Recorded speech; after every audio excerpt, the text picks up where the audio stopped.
Assalamu alaikum and greetings to everybody out there. Welcome to the brothers and sisters joining this panel discussion. My name is Kamraan Siddiqui and I'm the founder of Holiday Bosnia, which is a Muslim travel company, a DMC, which provides unique tourism experiences to Bosnia and the Balkan region and combines them with charity and social impact experiences. I'm very delighted to be here today on this prestigious Halal and Travel Summit event. And we have some big heavyweights which we're honored to have here.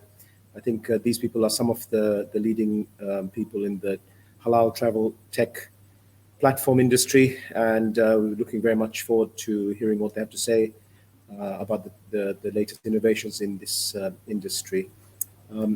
We have three big shots here. Just go through them background just in order. We have Mr. Ufuk Seçgin. Hope I've said that right. Mr. Ufuk Seçgin, he joined HalalBooking in 2014, and he was born and spent his early years in Hamburg, in Germany, and he studied his BA in Eurobusiness College in Hamburg before moving to UK, completed his MBA at Cardiff University, and subsequently took up international marketing role at BP's lubricants business, where he worked in senior global marketing roles for 10 years with Castrol, BP, and Aral master brands.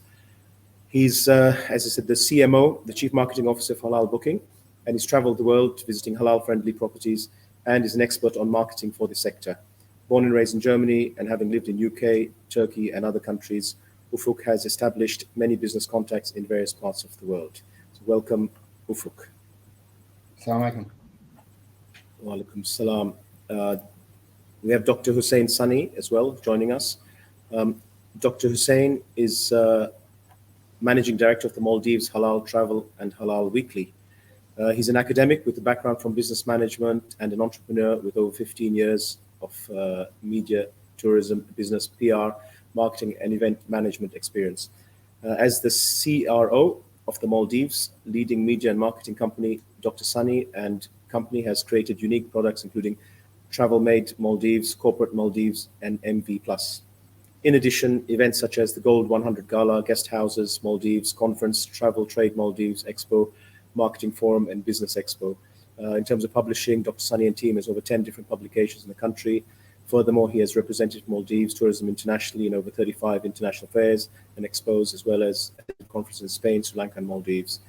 He has further conducted trainings at schools, colleges, government offices, and leading companies of the Maldives. He's a pioneer of Maldives halal travel, a catalyst to provide Maldives to the GCC region as a Muslim-friendly destination. It's an initiative came into place from the research done by Dr. Sani from his PhD. He's endorsed by the Ministry of Tourism Maldives and the Maldives Promotion Board, Maldives Marketing and PR Company, MMPRC. Maldives Halal Travel offers the first Muslim-friendly travel rating in the Maldives, as well as PR support on all mediums in the Arabic language. Maldives Halal Travel was officially launched at ATM in Dubai 2021, along with the first edition of the Maldives Halal Travel magazine. So welcome, Dr. Sani. Thank you. Assalamu alaikum. Dr. Hussain, sorry, apologies for that. And last but not least, we have major heavyweight Raudha. She is the strategic partnership and projects lead, CrescentRating and HalalTrip. So we all of us have to be very, very nice to her. She's the project lead, as I said, for strategic partnership and projects at CrescentRating. She spearheads global destination marketing projects and drives key partner relationship with the aim of translating her passion for travel into innovative products that offer unique experiences to Muslim travelers. So as you can see, ladies and gentlemen, brothers, sisters, we have some serious heavyweights here in the halal tech and travel industry. I'll just go straight into it and I'll take it turn by turn. I mean, it's very interesting to see how people with your diverse backgrounds have ended up working in this sector. So maybe, you can tell us a little bit very briefly how and why you ended up in the halal tourism industry and what was your personal journey to get here. Maybe we can start with Ufuk. Sure. So thanks, first of all, for having me here at this event organized by CrescentRating. It's always a pleasure to join this conference. Very briefly, how I joined the halal tourism industry. I mean, as you explained, I used to work in the oil industry for 10 years. When I joined the oil industry, if you looked at the stock exchange markets, the big oil companies were the biggest companies in the world. I don't need to name the names, but they were all up there, the top 5, top 6. Over the years, obviously, the world has changed, digitalization, globalization. And actually, I became, if you work in a huge company, you're just one of many people, and it's very difficult to make an impact, to see actually the impact of your work. And a couple of my friends had started to set up HalalBooking, which was named differently at the time. And they asked me if I want to join that endeavor. And it was always one of my ambitions to do a startup project. And I thought this is a great opportunity to, it's a digital tech company, it's new economy, the world is changing. Now, if you look at the stock markets, you see it's the Amazons, the Apples, which are dominating the world. And I thought it's the right time to switch, which was about 7-8 years ago. And also solving a problem for the Muslim travelers. I thought there's a big problem which hasn't been tackled by the major OTAs. And I thought with HalalBooking, we can actually help Muslim travelers solve their travel issues. And also I can fulfill my personal, ambition of joining a startup venture. Fantastic. So you felt there was a need there, and you wanted to move into this sort of startup industry anyway, and this was a perfect opportunity. Exactly. Inshallah, may Allah give you success in your endeavors in the future. Thank you. And Dr. Sunny, can you tell us your story? Thank you so much. I would like to thank Fazal for giving me the opportunity in CrescentRating. My story is quite small compared to HalalBooking. I think it's a phenomenal platform, and I was fascinated by the platform from the day I saw it when I was doing my research. I was doing my PhD thesis, so I was looking for a topic to really investigate. And now I was searching, I found out there was a professor called from the Nanyang University in Singapore. She was actually exploring this segment, and she's a Christian lady, a beautiful person. And I was thinking to myself, being Muslim, I'm not even putting in enough effort to explore these areas and what I have contributed. So that was my start, and a friend suggested me, why don't you explore halal travel? So that's where I started, and since then I finished my PhD thesis from 2011 to 2014. And after I came back, I found out that, why not we start this in Maldives? But back then the government wasn't that ready. So I wasn't given the needed approval. So I had to wait for 7 years till I get approvals. Wow. Because Maldives was started from the European market, and we were very heavy relying on the European market. Then afterwards we were relying on the Indian market and the Chinese market. But now we came to a conclusion that we cannot rely on a single dominant market. We have to focus on other areas. So in 2018, with the new government, I got the approval to launch this product. So inshallah, with the grace of God, I think we are able to launch this, but still we are very, very small compared to HalalBooking. So our goal is to connect all the destinations. And of course, Maldives is #1 destination for the tropical islands. And it's amazing how our tourism board and everyone is playing together. But Yes. Maldives is a 100% Muslim country. I don't think many will know that. And all our products are in line with the Sharia compliance system, but we don't sell that or market. So that's where my products come in. And while I was going into this, I found out that there aren't much information out there about halal industry, let it be fashion, travel, finance. So that's why I started Halal Weekly. I wanted to cover stories. So whether it be a halal girl fighting wrestling in Malaysia, or Jamaat from hijab girl who plays basketball, or halal sheikh in US, doesn't matter. So I want to give them some kind of exposure by covering the news about halal. So that's where all these two platforms came in. I was involved in tourism in a lot of projects, and this is the first time the government appointed me as a consultant.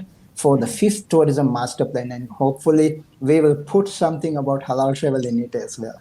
No, inshallah, fantastic. So you sort of evolved from, or you're trying to help the Maldives travel industry, halal travel industry, have its own identity rather than being tailored by external type of tourism. You want your own identity. It sounds like the way you're explaining that, and you have the passion for that, mashallah, which is very clear. So yeah, may Allah give you success in all your endeavors, inshallah. And we have now Raudha. Can you tell us your story? Thanks, Kamraan. I think compared to my fellow senior speakers in the travel tourism industry, my number of years of experience is only still in the single digits. So maybe I'll share a little bit more about how I came about to where I am. So what I studied was completely different. I studied literature, I studied psychology, but I've always had a passion for travel. An opportunity presented itself right after graduation, which was like about six years now ago. And it was an opportunity at the current company I'm at to work on a project with Australia at that point of time. And at that point of time, I think HalalTrip was still pretty new. We didn't have any kind of major projects yet. So it kind of started off from there. And, to date, being able to work on projects with different destinations across the world, not just I think Muslim majority countries, but being able to work with destinations like we recently had a project with New York City, so that was a pretty significant project for us in terms of being able to help Muslims around the world travel a lot easier.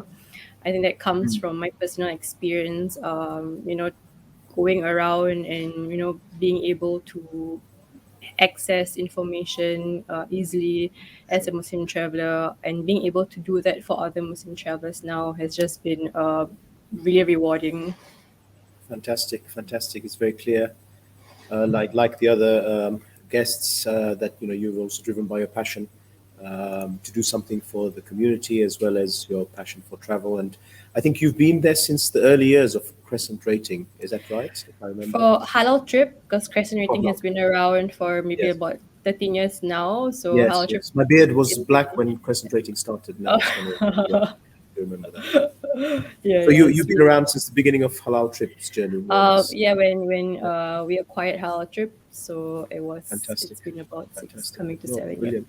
Brilliant, excellent. Thank you everyone for that insight. It's always interesting to know what drives people and how we end up in this very niche industry. And it's a journey. We were talking about travel and trips, but it's a journey of everyone else's life. So we all end up here for different reasons in different ways. But there seems to be a common thread there, inshallah. So may Allah give you success in your endeavors as well, and all of you, and hope you contribute to the strengthening of the sector for the Muslim community at large. I'm conscious, obviously, because of my interest in listening to all of you guys, but that we're going to be running tight for time. So just next question I want to know is, we talk about innovation in halal tourism platforms. So can you give us, a couple of the main innovations that you have implemented in your platforms? And I'll start with Sunny this time to mix it up a bit. So can you tell us what sort of innovations you've implemented in your platforms? We are mostly focusing on the digital side, where we have come to notice that there are 4 billion people using internet, and half of them are on the social media. Average daily usage is somewhere around 2 to 6 hours. Maldives, it's very high, from 6 to 7 hours per day per person. So we wanted to see digitally how we can expose Maldives, this beautiful destination, to anywhere in the world. Like, for instance, in US, there are over 10 million Muslims. In UK, there's more. In Russia, there's also over 10 million Muslims. India has more Muslims than Pakistan. So there are so many areas. And my main focus is to touch the GCC segment, which Maldives have direct flights every day, 2 to 3 flights we are coming, but we are not able to get these people. So one of my component is to get them digitally.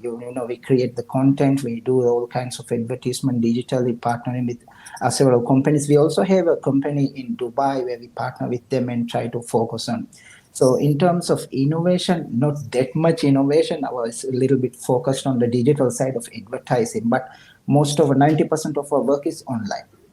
Okay, great. Well, thank you for that. Yes, and Ufuk, maybe you can tell us Sure. something about your innovations. Yeah, I mean, as an OTA, I would say our most important USP is the halal content. So Yes. if you look at our website, you will see that Yes. for a huge number of properties, you can see the halal features. So what Yes. are the halal features? We've got different categories from food. Is there any halal food? And we've got quite a granularity in that sense. So, is all of the food halal? Is some of the dishes on the menu halal? There's no halal food at all available. Also, the alcohol policy. So, is alcohol allowed on the property? Is it banned? Will it be removed from the minibar in your guest room?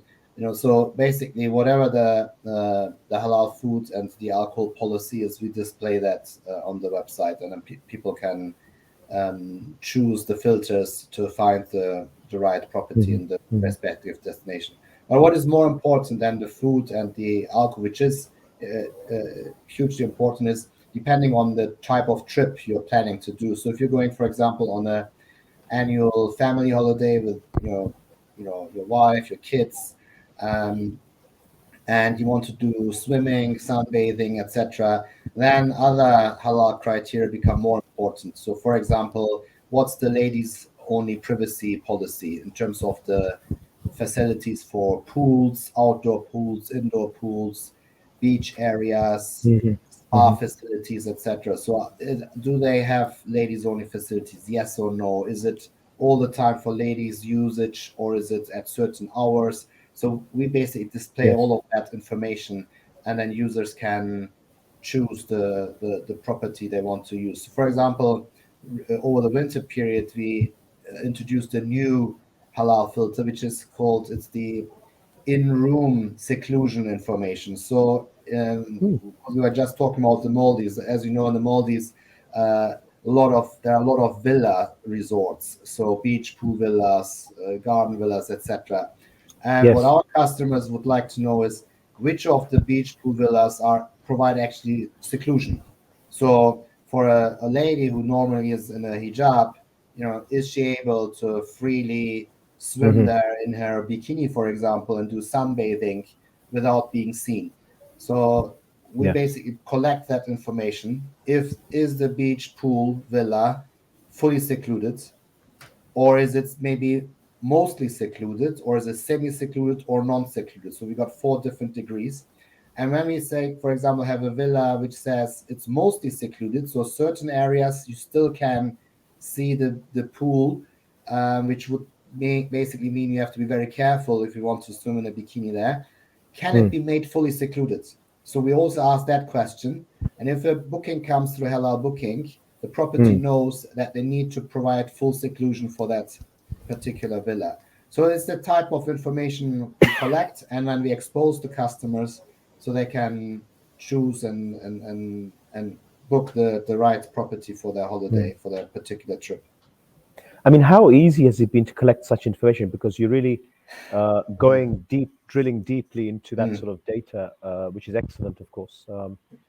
For the so it's not easy. It takes a lot of time. Obviously, you want to get it right. You want to show the correct content to our customers.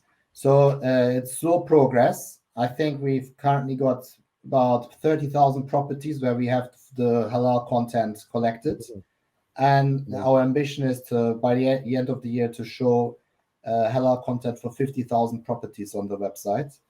Which means there are still another 250,000 without the halal content.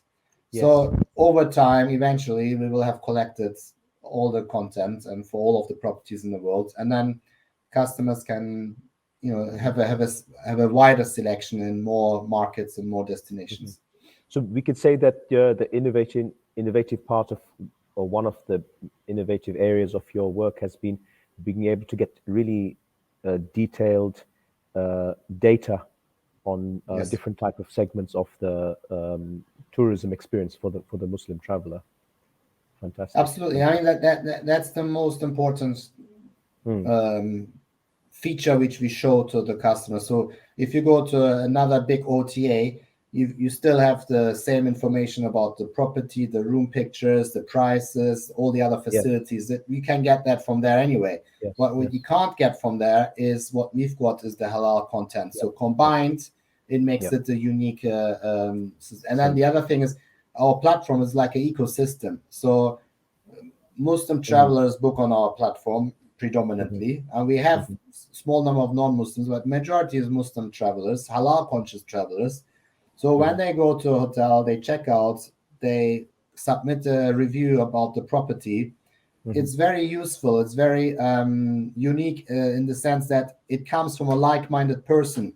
So when you have visited a holiday hotel in, I don't know, in Turkey, and you went with your family, you left your review, it's equally important for Raudha to see that review when she goes with her family, once is deciding if she should go to that hotel or not. So she will value Kamraan's review more than from someone X who's maybe not a halal conscious at all.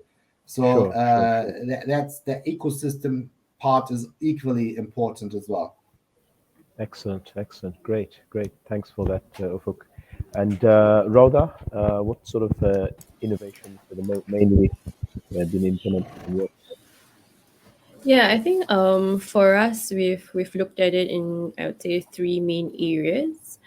From a kind of tech point of view, from a community point of view, and also from a remaking visitor experience point of view.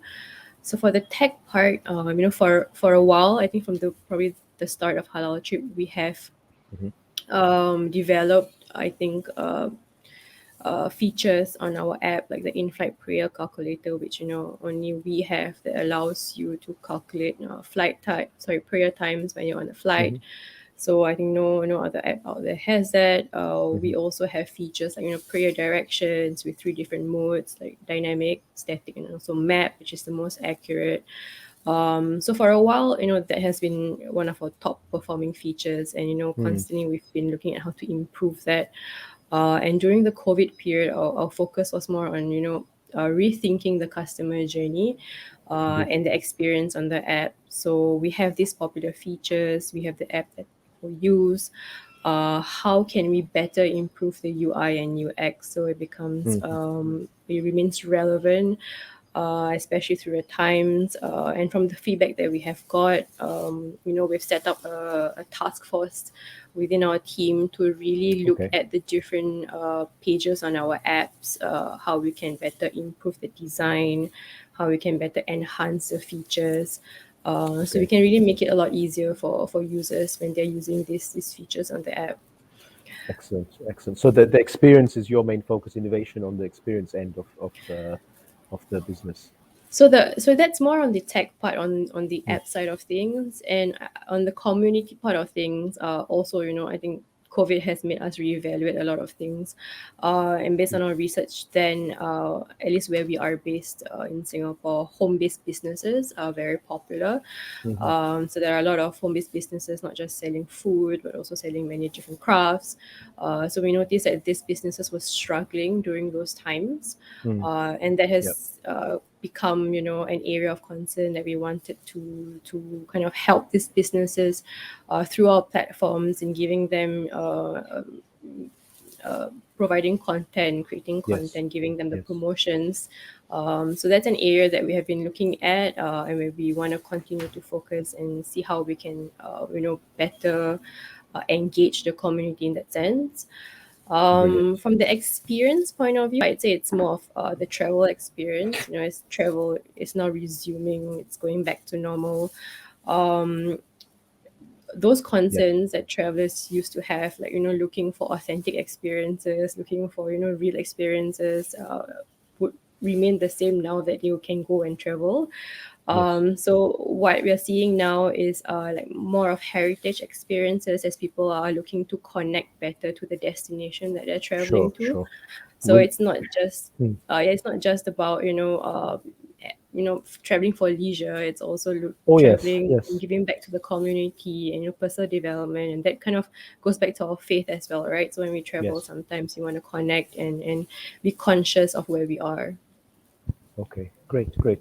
And so you're implementing that sort of integrating those sort of things into your apps and your platforms.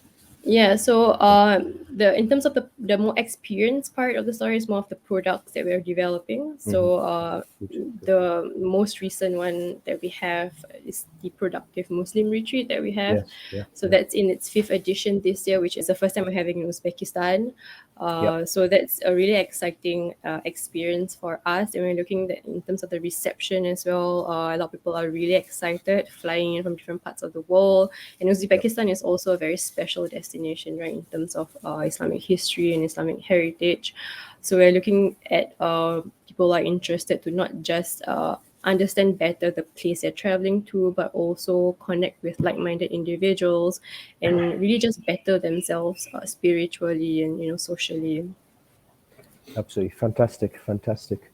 Well, I wish you success in all of that. We look forward to seeing some more, and then you might be hearing from us, of Inshallah. course, in the near future. Bosnia, inshallah. Yeah, watch the space.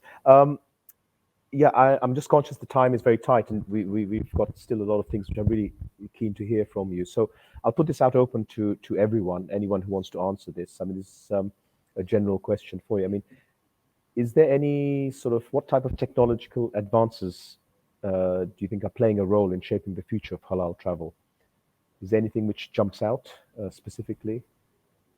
This is to everyone. I mean, is there anything you'd like to maybe point out for us? I think, like any other travel platforms, we need to adapt new technologies emerging and, Yes. and incorporate them into our platforms. So be it AI, etc. So in terms of the customer support, during the travel support experience, I think any new innovation which hits the travel sector is also relevant for the halal travel sector. I don't think that there's any difference. I think what differentiates us from the rest of the travel sector is what we already discussed is Yes. the halal Yes. content, but also the experiences which Raudha has explained. I think, Mhm. and then how can we make them or display them in a more compelling way, easier to use way to travelers. I think that's Sure. Sure. what our task is. Sure. I wouldn't say there's anything in particular which would say is Nothing jumps out in particular. nothing jumps out which is particularly important for the halal travel sector. I Sure. would say. Sure.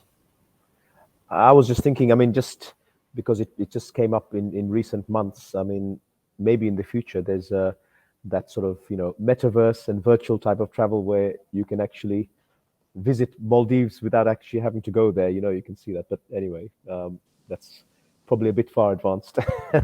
Yeah. You can't No, get the suntan though, yeah? there's actually a lot of scope for halal travel since I have been Yes. to a lot of travel fairs and I have seen the industry itself is very young. I have recently seen Modernissa in Turkey, and there are so many other products like that. They don't have the platforms to present these products. Yes. Now, if Nike is doing something, of course, they will have the capacity and all the manpower they needed, and they have launched Burkini, for instance, and they've been very successful selling it. Similarly, other yoga materials and whatnot they doing phenomenal. But from Islamic countries and these genuine products, Islamic products, they have to get a lot of platforms to expose this product. Currently, there is a Halal Expo going on in Canada. I did attend the one in US, which is also comparatively small compared to Arab Travel Market or the ITB Berlin, WTM London.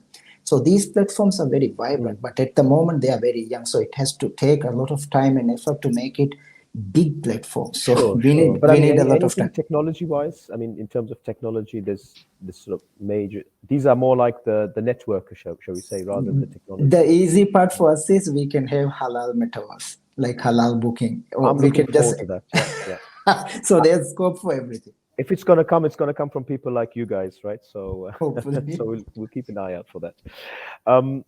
Just another question I'd like Yeah. to just ask, and again, this is to all, any and all of you. I mean, as we come out of this long COVID, I mean, we ourselves are seeing a lot of interest in people wanting to re-engage. Raudha mentioned about people wanting different type of connections and experiences, but we've seen many changes in the way we work, the way we conduct meetings like this, and the way that people live their lives. Just for all of you, do you see any changes in the consumer behavior for the halal travel services? Raudha mentioned a bit about it, but anything else anyone would like to add to what's already been said? I think just briefly adding on to what Ufuk mentioned, there are two sides of it. So we have the general travel market, then you have the Muslim travel market. So I mean, based on our research in like the Global Muslim Travel Index last year, when it comes to faith-based needs or requirements when Muslim travelers travel, there's really no change in that. They're still looking for halal food. They're still looking for prayer facilities when they travel. These are some of the requirements that they're still looking for. I think secondly, when it comes to the general travel factors, I think obviously because of COVID, there's a heightened sense of alert when it comes to health, when it comes to safety. People are looking for flexibility when booking for travel arrangements. So these are key and probably are factors that they're looking at a lot more compared to previously. And also because, the COVID has, made us be using a lot more of technology when it comes to where we are. So there's probably an enhanced use of technology when you go overseas, having to adapt to the local, hygiene issues when it comes to COVID. What about, I mean, to all of you again, do you see maybe more of a focus on smaller group type of travel? I mean, you're all in the industry where you have mass tourism and large groups. Just from our point of view, from what we're seeing for Bosnia, is we're getting smaller type of groups. We're getting people who are more interested in sort of like, for example, we do the whole package. For example, if someone wants to do Bosnia, Montenegro, Macedonia, now we're seeing people are doing a lot of the things themselves using the online services. So they're not, I mean, this is just the early days for this season is starting, but I mean, I'm seeing that people are doing a lot of their own groundwork, whereas they didn't used to do that as much in the past. But I don't know if you particularly noticed anything, any of you folks. Yeah, Kamraan, I think you hit the top of the nail. I think during COVID, people obviously had to stay for a long period of time at home. So I think use of apps, internet, online increased massively. We saw, certain tech companies, their share values, they were like skyrocketing. And I think, people ordering food from their app, home, etc. These type of services, they emerged. I mean, Getir, for example, a Turkish startup venture, now taking all of Europe. If you go to London, you see everywhere Getir, delivery drivers, etc. And lots of other companies have benefited from COVID in the sense that consumer behavior has changed. And I think we also see now a dramatic, significant, huge in sales at HalalBooking. So we are no longer a startup. We're now in the scale-up world. Sure. And we're seeing that. I just looked at the numbers yesterday. So we had always a certain percentage of bookings which were coming through travel agents, classic travel agents, and a certain percentage coming directly booked by individuals on our platform. And I see that the increase in sales from B2C customers is dramatically higher than from B2B. So B2B is growing as well, but B2C is growing much faster. Yes. Now, is this because people are now thinking, I can do all these booking arrangements myself, or is it just because that market is much bigger anyway, and we're just seeing now that people are waking up to the world of halal travel and halal booking, etc. I don't know, but I think COVID has played a role in this. I think people are more interested in booking their holidays themselves, arranging them. We've got this blog as well where we inspire our audience with new travel ideas, and it gets more and more traction. More and more people read the travel ideas. Yes. We give them like road trip suggestions on how to plan your trip yourself, and rather than maybe flying around, you can drive around as well. And I think it's getting more and more interesting. Also, we've seen this now, the major change in Saudi with the Umrah. So Umrah, 49 countries can now, you can get your e-visa yourself. And so basically a lot of people are using that opportunity that they can now do themselves rather than having to go through someone, some group bookings as well. I think it was very difficult to arrange a big, large group booking anyway. And now with all these COVID restrictions, and if you want to find people from different parts of the world, it gets extremely difficult. So I'm not surprised that group bookings are smaller. But I think eventually we will see that a lot of people still want to have these group experiences. They want to have these workations. They want to experience destinations together and combine it with some workshops or learning, with instructors, etc. So I think that will definitely come back. Maybe not this year to the extent like 2019 pre-COVID, but I think it will come back.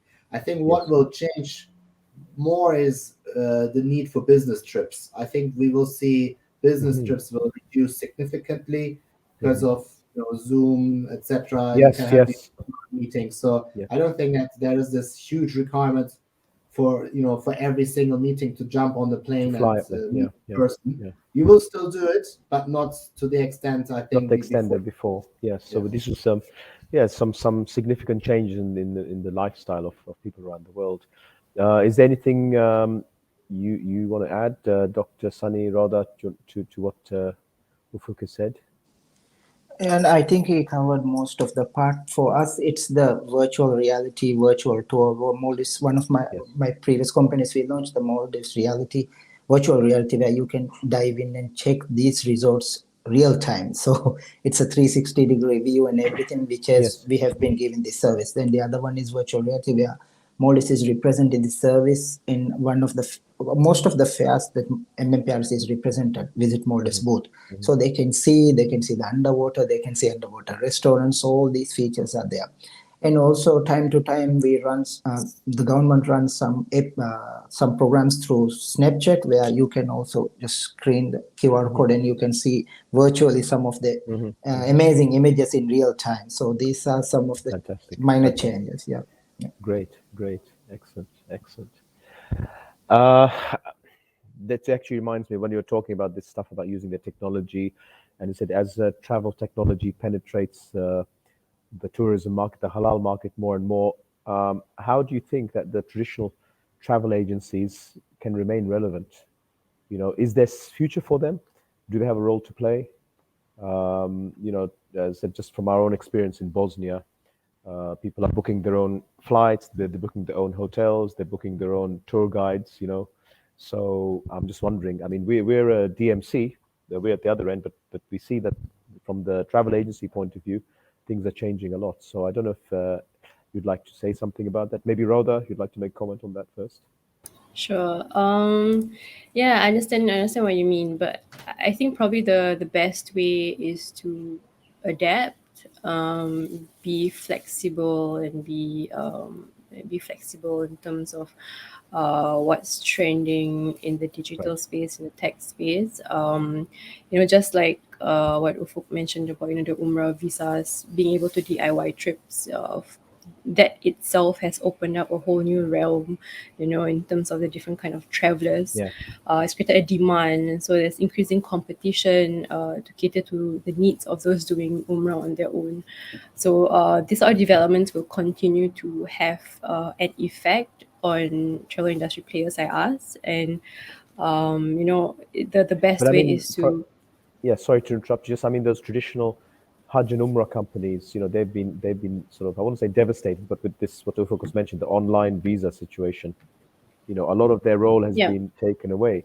So they are suffering from the increasing penetration of technology. But is there a role to play for that? I mean, again, just to give an example, because I'm based in Dubai, and the Gulf market, they still like the traditional face-to-face, talk and put a face and name behind something that they can go through the sort of planning process with someone rather than online. So I don't know if you find that. What do you think for the traditional travel agencies? Will they be extinct in 10 years' time, or will they adapt, as you said, and how will they adapt? Is there a role for them? I mean, whether there's a role or not, I'm not sure. But I think the best way from now to 10 years in the future is to, learn from this sort of experience, to be able to kind of adapt to the different technology advances, not just tech also. I think what's emerging, like we talked about AI, we talked about AR, we talked about metaverse as well. These are emerging trends that have come out, I think, a couple of years ago. They're not really new. They've been around for a while, but in terms of practical implementation in our travel industry, the Muslim travel market at least, it's probably still not there. We probably need more startups, we need more entrepreneurs, we need more companies who would try, experiment and implement this in a more practical way, more practical and meaningful way for us, and also for the travelers themselves. Okay, thank you, Raudha. And Dr. Sani and Ufuk, anything else to add to what Raudha said? Just to add that thing, Thomas Cook went out of the business because of the brick and mortar concept. So in Maldives also the reality is happening. A lot of traditional OTAs, travel agencies are going out. Same happening in Germany and Italy also the same, because they're mostly relying on brick and mortar concept.